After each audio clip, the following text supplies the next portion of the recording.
أعوذ بالله من الشيطان الرجيم بسم الله الرحمن الرحيم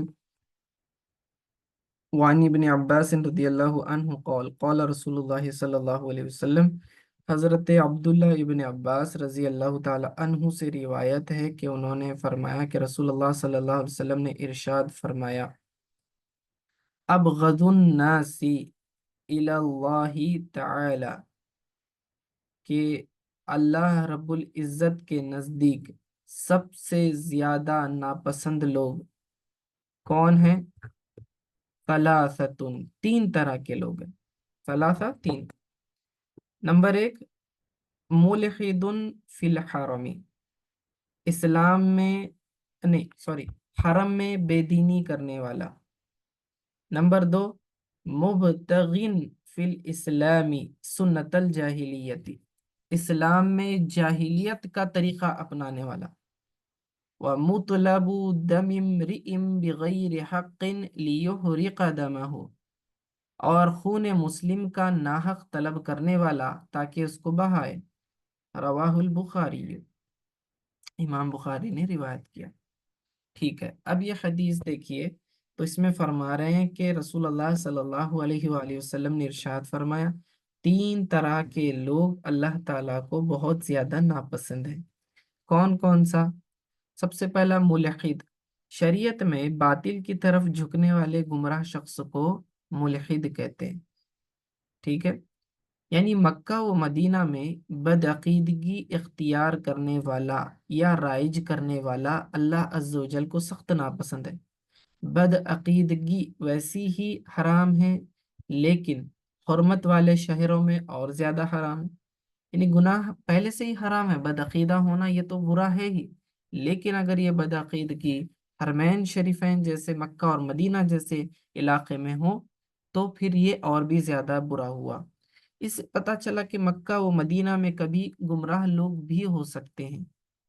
ٹھیک ہے، لہٰذا بعض لوگوں کے ذہن میں جو بات ہے کہ مکہ اور مدینہ کے لوگ اور وہاں کے حکومت کبھی غلط نہیں ہو سکتی، تو یہ غلط نظریہ ہے، کیونکہ تاریخ سے ثابت ہے کہ حضور علیہ السلام اور خلفائے راشدین کے بعد سے اب تک کئی ظالموں اور گمراہوں نے، جیسے حجاج بن یوسف، یزید وغیرہ، ان کی حکومت وہاں رہی ہے، اور مکہ اور مدینہ میں جو ہے گستاخیاں ہوتی رہیں، لیکن یہ عمومی غلبے کے اعتبار سے نہیں ہوتا۔ ٹھیک ہے، اکثریت پورے کے پورے گمراہ ہو جائیں ایسا نہیں ہوتا۔ اصلاً جو مکہ یا مدینہ کے ہیں ان کی میجورٹی کبھی بھی گمراہ نہیں ہوتی، یہ ان کی فضیلت ہے وہاں کے لوگوں کی۔ ٹھیک ہے، آج بھی ان مقدس شہروں کی اکثریت عاشق رسول ہے۔ ٹھیک ہے، تو یہ بات ہے۔ دوسرا، اسلام میں جاہلیت کے طریقے تلاش کرنے سے مراد وہی طریقے رائج کرنا جو اسلام سے پہلے زمانہ جاہلیت میں رائج تھے، جیسے بے پردگی، زنا، نوحہ، فال نکالنا، اپنے نسب پر فخر کرنا، بیٹیوں کو قتل کرنا وغیرہ۔ تو یہ اسلام میں وہی عمل کرنا جو جاہلیت میں کیا کرتے تھے، تو یہ بھی آدمی سخت ناپسند ہے اللہ تعالیٰ کو۔ اور جیسے کہ میں نے پہلے کہا کہ اکثریت مکہ اور مدینہ کی وہ جو ہے اب اکثریت مکہ اور مدینہ کی ابھی بھی جو ہے رسول پاک صلی اللہ علیہ وسلم کے عاشقان رسول سے بھری پڑی ہے۔ ٹھیک ہے، میں جب فرسٹ ٹائم عمرہ کے لیے گیا تھا تو مجھے یاد ہے کہ ہم ڈاکٹر رضوان کے پاس مہمان تھے مدینہ میں، تو وہاں یہ مدینہ کے رہنے والے ہیں ڈاکٹر رضوان، تو مشائقین ہیں مدینہ کے مشائقین میں سے، تو وہاں ان کے یہاں ذکر کی محفل ہوتی تھی، محفل میلاد ہوتی، ذکر کی محفل ہوتی، لوگ آتے الگ الگ علاقوں سے اور وہاں نعت پڑھتے، الگ الگ زبانوں میں نعت پڑھتے، اور پھر جو ہے ذکر وغیرہ ہوتا وہاں پر، تو محفل ہوتی وہاں پر، بہت پیاری محفلیں ہوتی۔ تو جیسے اہل سنت کے معمولات ہیں ویسے تو جو وہاں کے باشندے ہیں، جو پراپر مدینہ والے ہیں، تو وہ بہت ہی جو ہے پیارے لوگ ہیں وہاں کے۔ ٹھیک ہے، بعد میں بعض لوگ بھی جو ہے باہر سے آ کر مدینہ میں بسے ہوئے ہیں، وہ اور ہیں، اصل جو مدینہ والے ہیں نا تو بہت ہی ان کے مزاج اچھے ہیں۔ ہاں، تو تیسرا کون سا کہا؟ کہا کہ جو شخص مسلمان کو ظلمن قتل کرے قتل تو بڑا گناہ ہے ہی، پھر اس میں سے بھی برا یہ ہے کہ مسلمان کو قتل کرے، اور قتل کی کوشش بھی جرم ہے، بدترین جرم ہے۔ تو اس میں کیا فرمایا کہ جو شخص خون مسلم کا ناحق طلب کرنے والا ہو، یعنی قتل کرنے کی کوشش کرنے والا ہو، ٹھیک ہے، تو اب دیکھیں اس سے پتہ چلا کہ بے قصور کو قتل کرنا یا کرانا یا قتل کا مشورہ دینا یا قتل کے بعد قاتل کو ناحق چھڑانے کی کوشش کرنا یا قاتل کا فیور کرنا، ٹھیک ہے، تو یہ سب چیزیں جو ہے اسی کے اندر داخل ہیں۔ موجودہ دور میں یہ جو دہشت گردی کا جو دہشت گردی والی تنظیمیں ہوتی ہیں وہ بھی اس میں داخل ہیں، جو جہاد کے نام پر مسلمانوں کو مسلمانوں کے ہاتھوں قتل کرواتے ہیں، اور خود آرام سے بیٹھ کر جہاد کے نام پر جو ہے یہ پیسہ بٹورتے ہیں، ٹھیک ہے۔ تو یہ کوئی جہاد نہیں ہے مسلمان مسلمان کے خلاف کھڑا ہو، بلکہ یہ بس جو ہے دین کی تعلیمات کو توڑ مڑوڑ کر اپنے مفاد اپنے فائدے نکال رہے ہوتے ہیں۔ تو یہ تین قسم کے لوگ ہیں جنہیں اللہ تعالیٰ ناپسند کرتا ہے۔ اب اس حدیث کی اس باب کے ساتھ کیا نسبت ہے؟ اصل میں باب چل رہا ہے کتاب اللہ اور سنت رسول اللہ کو مضبوطی سے تھامنا، یعنی اللہ اور اس کے رسول کے طریقے پر چلنا، ٹھیک ہے۔ اس کے اندر جو ہے اس حدیث میں جس عمل کی مذمت کی گئی ہے وہ جاہلیت کے اندر جو غیر اسلامی کام ہوتے ہیں اس پر عمل کرنے کی بات ہے۔ سنت الجاہلیتی لفظ آیا ہے یہاں، سنت سے مراد طریقہ ہے، تو جاہلیت والوں کا طریقہ، تو جو اللہ کے رسول کی سنت کو چھوڑ کر ان کا طریقہ چھوڑ کر زمانہ جاہلیت میں کیے جانے والے طریقے کو اپنائے گا تو یہ اللہ تعالیٰ کے غضب کا مستحق ہوگا، ٹھیک ہے، اللہ اس سے ناراض ہوگا۔ اگلی حدیث، وعن ابی ہریرہ رضی اللہ عنہ قال قال رسول اللہ صلی اللہ علیہ وسلم، حضرت ابو ہریرہ رضی اللہ تعالی عنہ سے روایت ہے کہ رسول اللہ صلی اللہ تعالی علیہ وآلہ وسلم نے ارشاد فرمایا، کل امتی یدخلون الجنت الا من ابا، کہ میرے تمام امتی جنت میں داخل ہوں گے مگر جس نے انکار کیا، یعنی ہر شخص جنت میں داخل ہوگا لیکن جو جنت میں جانے سے انکار کرے اسے جنت میں نہیں ڈالا جائے گا۔ سوال ہوا، قیلا، پوچھا گیا، من ومن ابا، یعنی صحابہ نے پوچھا یا رسول اللہ صلی اللہ علیہ وسلم یہ کیسے ہو سکتا ہے کہ جنت میں جانے کے لیے کہا جائے اور وہ جنت میں جانے سے منع کر دے، کون ہوگا؟ تو قال من اطاعنی دخل الجنہ ومن عصانی فقد ابا، کہ جو شخص میری فرما برداری کرے گا تو وہ جنت میں گیا، اور جو میری نافرمانی کرے گا تو اس نے جنت میں جانے سے انکار کیا۔ رواہ البخاری۔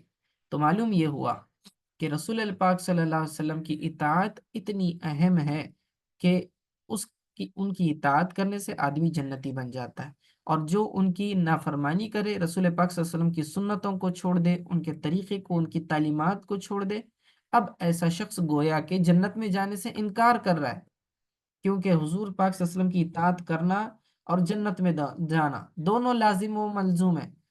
اطاعت کرنے والا جنت میں ہی جائے گا اور اطاعت نہ کرنے والا جنت میں نہیں جائے گا، ٹھیک ہے۔ تو لہٰذا سنتوں کا ترک کرنا جو ہے گویا کہ جنت کو ترک کرنا ہے، سمجھ میں آئی بات؟ اسی لیے ہمیں رسول پاک صلی اللہ علیہ وسلم کی سنتوں سے محبت ہونی چاہیے۔ اگلی حدیث دیکھیں، وعن جابر رضی اللہ عنہ قال ہے فعل، وعن جابر رضی اللہ عنہ قال جاءت ملائکۃ الی النبی صلی اللہ علیہ وسلم وهو نائم، فرشتے رسول پاک صلی اللہ علیہ وسلم کے پاس آئے جبکہ وہ سو رہے تھے۔ کون؟ رسول پاک صلی اللہ علیہ وسلم لیٹے ہوئے تھے اور فرشتے آئے، فقالوا، انہوں نے کہا، کیا کہا؟ ان لصاحبکم ھذا مثلا فاضربوا له مثلا، کیا کہہ رہے ہیں کہ تو فرشتے آپ کی بارگاہ میں حاضر ہوئے تو آپس میں کہنے لگے، تمہارے لیے اس معزز شخصیت کی ذات ایک مثال ہے، اس کو بیان کرو۔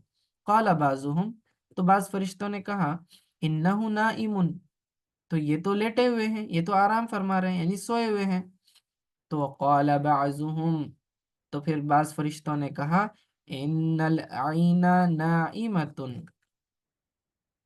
ٹھیک ہے، ان العین نائمۃ، بے شک ان کی آنکھیں سوتی ہیں، والقلب یقظان، اور جو ان کا دل ہے وہ بیدار رہتا ہے، یقظان، ٹھیک ہے۔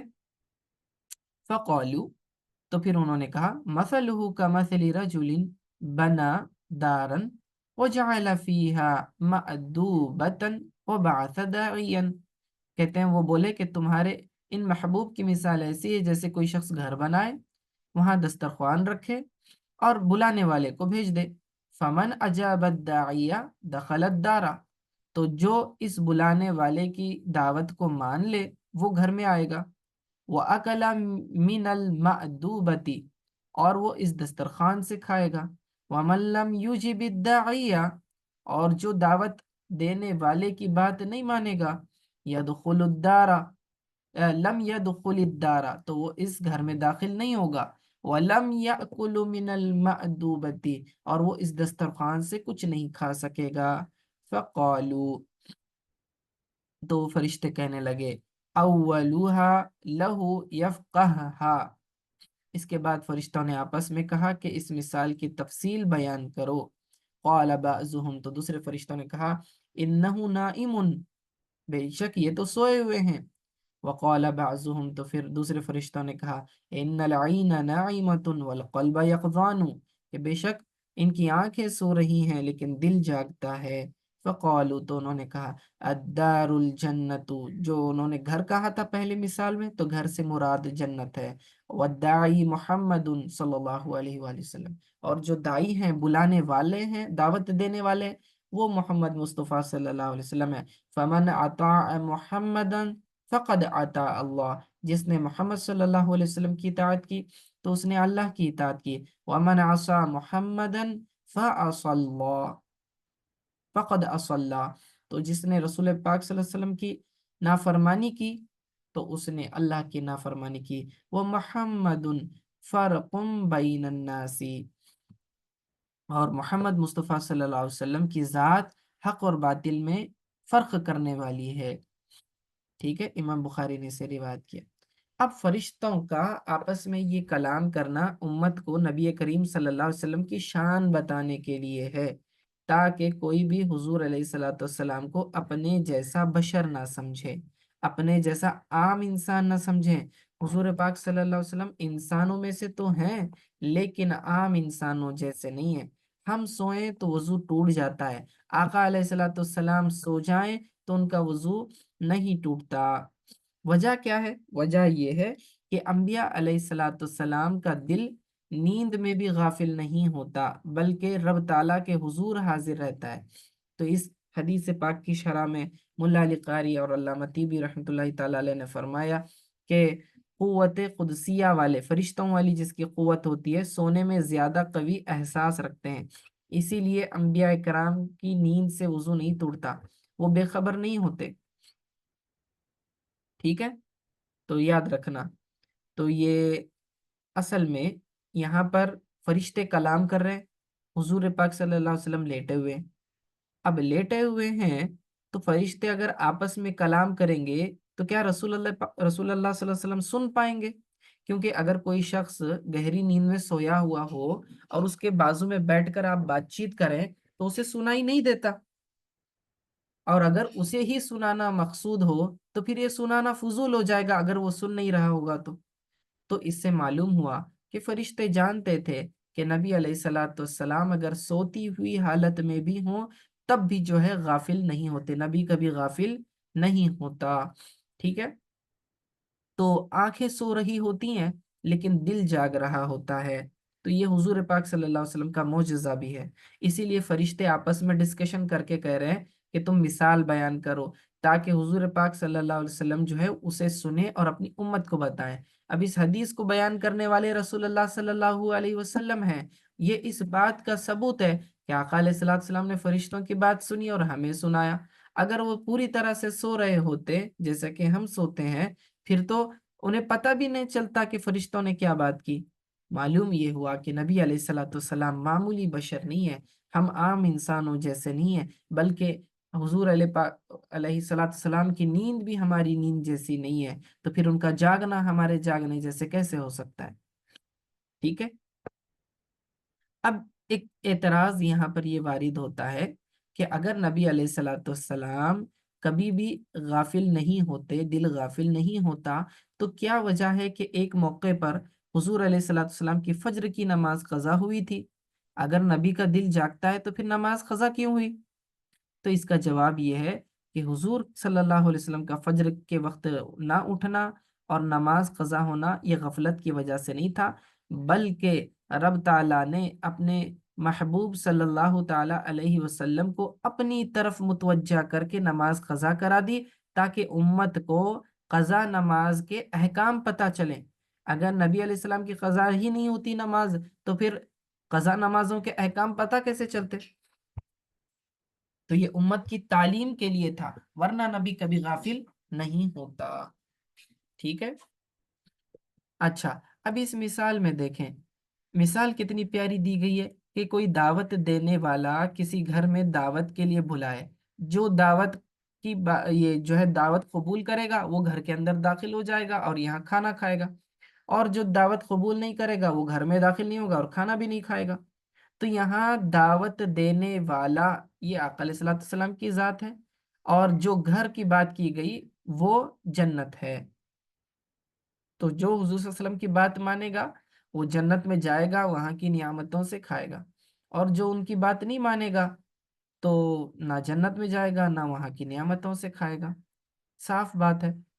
لیکن یاد رکھنا کہ نبی علیہ الصلوۃ والسلام کی اطاعت اللہ کی اطاعت ہے، اللہ کے نبی صلی اللہ علیہ وسلم کا حکم ماننا اللہ کا حکم ماننا ہے، اللہ کے نبی صلی اللہ علیہ وسلم کا حکم رد کرنا اللہ کے حکم کو رد کرنا ہے۔ ٹھیک ہے۔ اللہ کے رسول صلی اللہ علیہ وسلم کو راضی کرنا اللہ کو راضی کرنا ہے، اور جو اس نے اللہ کو راضی کیا اللہ اسے اپنی جنت میں داخل کرے گا۔ تو یہ تھی حضور صلی اللہ علیہ وسلم کی اطاعت کرنے کی فضیلت۔ آگے دیکھیں، وَأَنْ أَنَسٍ رضی اللہ عنہ قال، حضرت انس رضی اللہ تعالیٰ عنہ فرماتے ہیں، جاء ثلاثة رہط الى ازواج النبی صلی اللہ علیہ وآلہ وسلم، تین شخص حضور صلی اللہ علیہ وسلم کی ازواج مطہرات یعنی کہ ان کی جو زوجہ ہیں، بیوی ہیں، ان کی خدمت میں حاضر ہوئے۔ یسألون عن عبادت النبی صلی اللہ علیہ وسلم، اس لیے حاضر ہوئے کہ حضور صلی اللہ علیہ وسلم کی عبادت کے مطابق سوال کر سکیں۔ فلما اخبروا بها کأنہم تقالوها، کیا کہتے ہیں کہ جب انہیں عبادات کی خبر دی گئی تو انہوں نے اسے کچھ کم سمجھا۔ دیکھیے، بعض لوگ حضور صلی اللہ علیہ وسلم کے پاس آئے، حضور صلی اللہ علیہ وسلم کی ازواج کے پاس آئے اور ان سے پوچھا کہ حضور صلی اللہ علیہ وسلم عبادت کیسے کرتے تھے، یعنی نفلی نمازیں وغیرہ رات میں کیسے پڑھتے تھے، کیا معمول تھا؟ تو حضور علیہ الصلوۃ والسلام کی ازواج مطہرات نے حضور صلی اللہ علیہ وسلم کے رات کا معمول بیان فرما دیا۔ ٹھیک ہے، کیونکہ عورتیں ہیں تو گھر کا جو ہے اندر کا معاملہ زیادہ بہتر جانتی ہیں۔ ٹھیک ہے، دن میں تو صحابہ سیکھتے تھے، رات میں جو معاملات حضور صلی اللہ علیہ وسلم کے ہوتے یہ ازواج مطہرات کے ذریعے پتہ چلتا تھا۔ تو یہ تعدد ازواج یعنی ایک سے زیادہ بیویاں ہونے کی جو حکمت تھی، یہ تعلیم امت بھی اس کے اندر مقصد تھا، تاکہ مسلمان عورتوں تک حضور صلی اللہ علیہ وسلم کے گھر کے احوال بتائے جا سکے۔ ٹھیک ہے، تو دیکھیں بڑے بڑے جلیل القدر صحابہ بھی ازواج مطہرات کے پاس آ کر فتویٰ طلب کرتے تھے۔ ٹھیک ہے، تو اس سے ایک بات یہ بھی پتہ چلی کہ گھر کی خواتین کو تعلیم یافتہ بنانا کتنا ضروری ہے۔ ہم؟ اچھا، تو بات چل رہی تھی جب وہ آئے انہوں نے سوال کیا تو انہوں نے بتلا دیا ازواج مطہرات نے کہ حضور ایسے عبادت کرتے تھے، تو انہوں نے اس بات کو سن کر ان عبادتوں کو کم سمجھا۔ کیا سمجھا؟ کم سمجھا، یعنی ان کو لگا کہ حضور صلی اللہ علیہ وسلم تو یہ کم عبادت کر رہے ہیں اور ہم جو ہے زیادہ مشقت کر رہے ہیں۔ ٹھیک ہے، تو